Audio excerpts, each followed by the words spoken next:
ओम नमः शिवाय।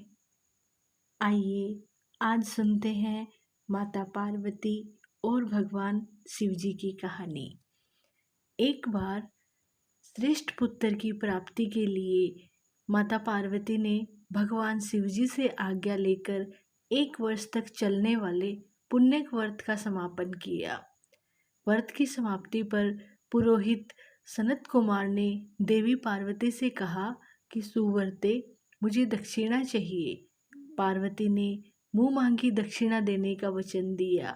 फिर क्या था, पुरोहित बने सनत कुमार ने अस्वाभाविक दक्षिणा की याचना की। उन्होंने कहा, देवी, इस व्रत में दक्षिणा के रूप में मुझे अपने पति को दीजिए। यह सुनते ही देवी पार्वती पर जैसे वज्रपात हो गया। वे व्याकुल होकर विलाप करती हुई मूर्छित हो गई।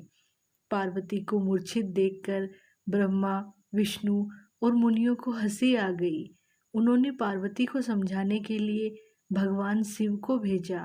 पार्वती की मूर्छा टूटने पर शिवजी ने उन्हें समझाया कि देवी, देव कार्य, प्रेत कार्य या नित्य नैमित्तिक जो भी कार्य दक्षिणा से रहित होता है वो निष्फल हो जाता है। उस कर्म से दाता कालसूत्र नामक नरक में गिरता है। उसके बाद वह दीन होकर शत्रुओं से पीड़ित होता है। ब्राह्मण को संकल्प में दी हुई दक्षिणा उस समय न देने से वह बढ़कर कई गुना हो जाती है। भगवान विष्णु और ब्रह्मा ने पार्वती से धर्म रक्षा के लिए अनुरोध किया। धर्म ने भी समझाया। देवताओं ने कहा, मुनियों ने भी दक्षिणा देने की प्रेरणा दी। फिर भी पार्वती चुपचाप रही। तब सनत कुमार ने कहा, शिवे, या तो आप मुझे दक्षिणा में अपने पति को प्रदान कीजिए या अपने दीर्घकालीन कठोर तप का फल भी त्याग दीजिए। इस महान कर्म की दक्षिणा न मिलने पर मैं इस दुर्लभ कठोर व्रत का फल ही नहीं, आपके समस्त कर्मों का फल भी प्राप्त कर लूंगा। उद्विग्न होकर पार्वती ने कहा कि पति से वंचित हो जाने वाले कर्म से क्या लाभ है। दक्षिणा देने तथा धर्म और पुत्र की प्राप्ति से मेरा क्या हित होगा। पृथ्वी देवी की उपेक्षा कर वृक्ष की पूजा करने से क्या प्राप्त होगा। साध्वी स्त्रियों के लिए पति 100 पुत्रों के समान होता है। ऐसी स्थिति में यदि व्रत में मैं अपने पति की ही दक्षिणा दे दूंगी तो पुत्र से क्या लाभ होगा। यह सत्य है कि पुत्र पति का ही अंश होता है, लेकिन उसका एकमात्र मूल तो पति ही है। मूलधन के नष्ट होने पर समस्त व्यापार ही विनष्ट हो जाता है। उसी समय आकाश में देवताओं और ऋषियों ने एक रत्न निर्मित रथ देखा जो पार्षदों से घिरा था। उस रथ से श्री नारायण उतरकर देवताओं के सम्मुख उपस्थित हुए। उन श्री नारायण को ब्रह्मा, विष्णु और शिव ने रत्न सिंहासन पर बैठाकर प्रणाम किया और हाथ जोड़कर कंठ से स्तुति करी। वहां का सारा वृत्तांत जानकर श्री नारायण ने कहा कि शिव प्रिया पार्वती, यह व्रत लोक शिक्षा के लिए है, अपने लिए नहीं है, क्योंकि ये तो स्वयं समस्त व्रतों एवं तपस्याओं का फल प्रदान करने वाली है। इनकी माया से ही चराचर जगत मोहित है। फिर उन्होंने पार्वती को संबोधित करके कहा कि शिवे, इस समय तुम जो महादेव जो कि दक्षिणा में देकर अपना व्रत पूर्ण कर लो, फिर समुचित मूल्य देकर अपने जीवन धन को वापस ले लेना। गौओं की भांति भी विष्णु के शरीर में है, अतः तुम ब्राह्मण को गोमूल्य प्रदान करके अपने पति को वापस लौटा लेना। यह कहकर वह अंतर्ध्यान हो गए। तब पार्वती प्रसन्न मन से अपने प्राण सर्वस्व को दक्षिणा देने के लिए तैयार हो गई।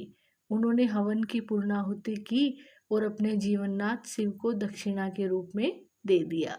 इसके बाद उन्होंने पुरोहित सनत कुमार से निवेदन किया कि विप्रवर, गो का मूल्य मेरे लिए पति के बराबर है। मैं आपको अत्यंत सुंदर 1 लाख गोए प्रदान करूंगी। इसके बदले में आप मेरे जीवन सर्वस्व को लौटा दें। प्राणनाथ के मिल जाने पर मैं पुनः ब्राह्मणों को विपुल दक्षिणाएं प्रदान करूंगी। तब सनत कुमार ने पार्वती से कहा कि देवी, मैं ब्राह्मण हूँ, मैं 1 लाख गाय लेकर क्या करूँगा। इस दुर्लभ रतन के सामने 1 लाख गौओं की क्या तुलना। मैं इन्हें साथ में लेकर त्रिलोक में भ्रमण करूँगा। उस समय समस्त बालक इन्हें देखकर प्रसन्नता पूर्वक ताली बजा बजा कर अट्टहास करेंगे। कहने के साथ ही सनत कुमार ने भगवान शिव को अपने पास बैठा लिया।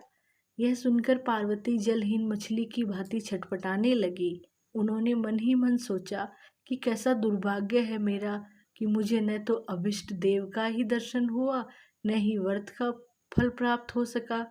अधीर होकर वे अपने प्राण त्यागने के लिए प्रस्तुत हो गई। अचानक उसी समय आकाश में तेज समूह प्रकट हुआ। उस तेज समूह को देखकर पार्वती ने उससे अपने ऊपर दया करने के लिए कहा और उस तेजो राशि के मध्य विश्व मोहन श्री कृष्ण स्वरूप का दर्शन किया। ऐसे भुवन मोहन अनूप रूप को देखकर पार्वती उसी के सदृश पुत्र की कामना करने लगी और उसी पल उन्हें वह वर भी प्राप्त हो गया। तदंतर वह तेज वहीं तिरोहित हो गया। तब देवताओं ने ब्रह्मपुत्र सनत कुमार को समझाया। सनत कुमार ने दिगंबर शिव को उनकी प्राणेश्वरी पार्वती को लौटा दिया। हमारी कहानी समाप्त होती है। ओम नमः शिवाय। माता पार्वती की जय हो।